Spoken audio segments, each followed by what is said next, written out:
Hello বন্ধুরা, tasty কুকে সকলকে স্বাগত জানাই। আর বন্ধুরা, আশা করছি আপনারা সকলে খুব ভালো আছেন। আজ আমি আপনাদের করে দেখাবো আলু ও 10 টাকা প্যাকেটে দুধ দিয়ে দারুণ সুন্দর একটা রেসিপি শেয়ার করছি। আর এই রেসিপিটি ছোট থেকে বড় সকলে খুব পছন্দ করবে। আর বন্ধুরা, যখনই একটু ভালো কিছু খেতে ইচ্ছে করবে তখন আপনারা এই রেসিপিটি করে দেখতে পারেন, খুব ভালো লাগবে। তো বন্ধুরা, আমি এখানে দুটো আলু নিয়েছি। এবার আমি আলু দুটোকে ছিলে নেব। আর বন্ধুরা, আপনি যদি আমার চ্যানেলে প্রথম হন তাহলে আমার চ্যানেলটি সাবস্ক্রাইব করবেন আর পাশে থাকা বেল আইকনটি ক্লিক করে দেবেন। এতে করে ভিডিও ছাড়া মাত্রই আপনার কাছে নোটিফিকেশান পৌঁছে যাবে। বন্ধুরা, আমি দুটো আলুই ছিলে নিয়েছি আর ছিলে খুব ভালো করে ধুয়ে নিয়েছি। এবার আমি এই আলুগুলোকে ছেঁচে নেব। আর বন্ধুরা, আপনারা লক্ষ্য করছেন যে আলুটা আমি একদিক থেকেই ছেঁচে নিচ্ছি, ওপর নিচে করে আমি কিন্তু ছেঁচবো না, আমি ওপর থেকে নিচে নিয়ে আলুগুলো ছেঁচে নেব।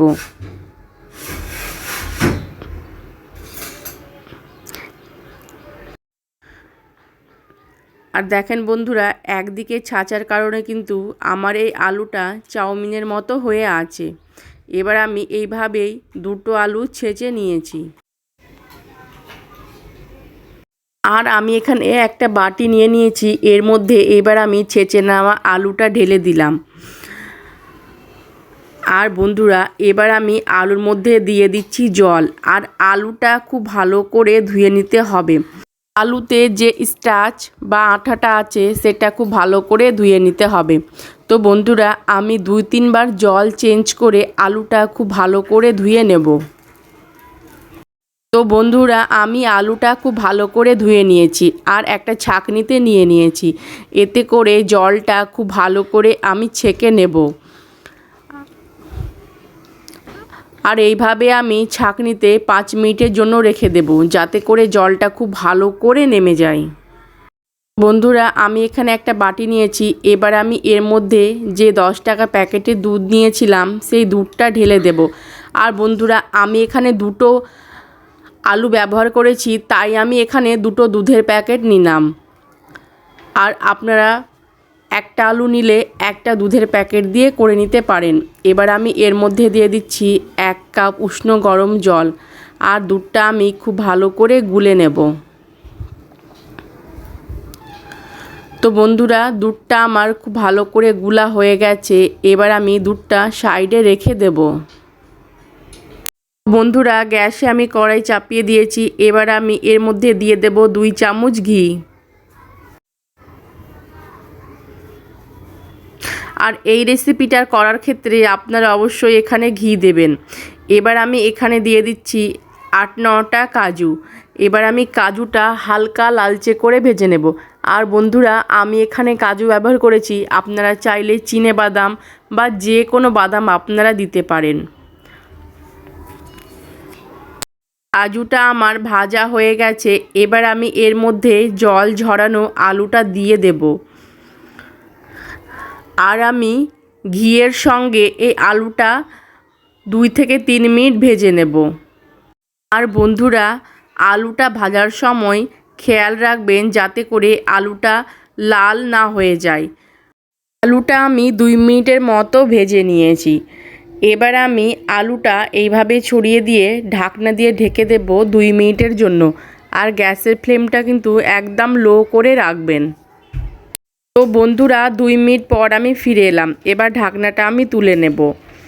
আর আলুটা আমি এবার আলতো হাতে খুব ভালো করে নাড়াচাড়া করে নেব। তো বন্ধুরা, আলুটা আমার অনেকটাই নরম হয়ে এসেছে আর আলুটা আমার ভাজাও হয়ে গেছে। এবার আমি এর মধ্যে দিয়ে দেব 5 চামচ চিনি। আর আমি এখানে 5 চামচ চিনি দিচ্ছি, আপনারা চাইলে চিনিটা বাড়িয়ে বা কমিয়ে নিতে পারেন।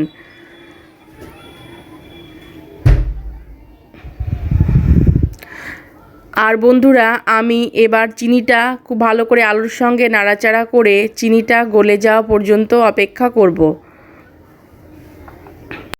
চিনিটা আমার খুব ভালো করে গলে গেছে। এবার আমি এর মধ্যে দিয়ে দিচ্ছি সামান্য একটু লবণ।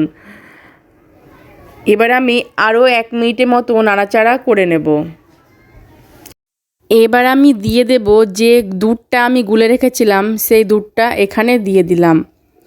এবার আমি দুধের সঙ্গে আলুটা খুব আলতো হাতে নাড়াচাড়া করে নেব। এবার আমি এর মধ্যে দিয়ে দিচ্ছি 2টো থেতো করা ছোট এলাচ, আর এলাচটাও আমি মিশিয়ে নেব। এবার আমি অপেক্ষা করব দুধটা ফুটে আসা পর্যন্ত। তো বন্ধুরা, দুধটা আমার ফুটে এসেছে। এবার আমি গ্যাসের ফ্লেমটা লো করে ঢাকনা দিয়ে ঢেকে দেব 3 মিনিটের জন্য, যাতে করে আলুটা খুব ভালো করে সেদ্ধ হয়ে যায়। তো বন্ধুরা, 3 মিনিট পর আমি ফিরে এলাম আর ঢাকনাটা তুলে নিলাম। আর দেখেন বন্ধুরা, দুধে কিন্তু সাইড থেকে সর জমে গেছে। এবার আমি আবারও খুব আলতো হাতে নেড়ে নেব, আর আলতো হাতেই নাড়বেন, নাহলে পরে আলুটা ভেঙে যাবে। আর বন্ধুরা, দুধটা আমি এইভাবে ফুটিয়ে আরও একটু ঘন করে নেব।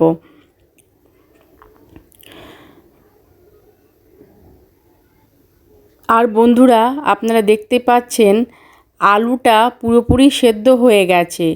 আর আপনারা লক্ষ্য করেছেন যে আলুটা সেদ্ধ হয়ে গেছে, কিন্তু আলুটা ঘেঁটে যায়নি। তো বন্ধুরা, এই রেসিপিটি এরকমই তৈরি করতে হবে। আর আমি 1 মিনিট জাল করে নেব, আর একটু ঘন করে নেব। তো বন্ধুরা, আমি আলুর সেমই রেসিপিটা তৈরি করে নিলাম। তো আমার আলুর সিমইটা তৈরি হয়ে গেছে। এবার আমি গ্যাসটা বন্ধ করে দেব। আর দেখতে পাচ্ছেন যে আমি কীরকম ঘন করে রেখেছি। ঠান্ডা হবার পর আর একটু ঘন হবে। তো বন্ধুরা, যখন একটু ভালো কিছু খেতে ইচ্ছে হবে, তখন এই রেসিপিটি আপনারা তৈরি করে খেতে পারেন, খুব ভালো লাগবে। আর আমার আলুর সিমইটা ঠান্ডা হয়ে গেছে। এবার আমি একটা বাটিতে ঢেলে নিব। আর বন্ধুরা, দেখতে পাচ্ছেন যে আলুটা কিন্তু একটুও ভেঙে যায়নি। তো রেসিপিটি যদি আপনাদের ভালো লাগে, তাহলে অবশ্যই একটা লাইক করবেন আর কমেন্ট করে আমাকে জানাবেন। আর বাড়িতে অবশ্যই একবার হলেও ট্রাই করে দেখবেন। ছোট থেকে বড় সকলে খুব পছন্দ করবে। সবাই ভালো থাকবেন, সুস্থ থাকবেন। ধন্যবাদ।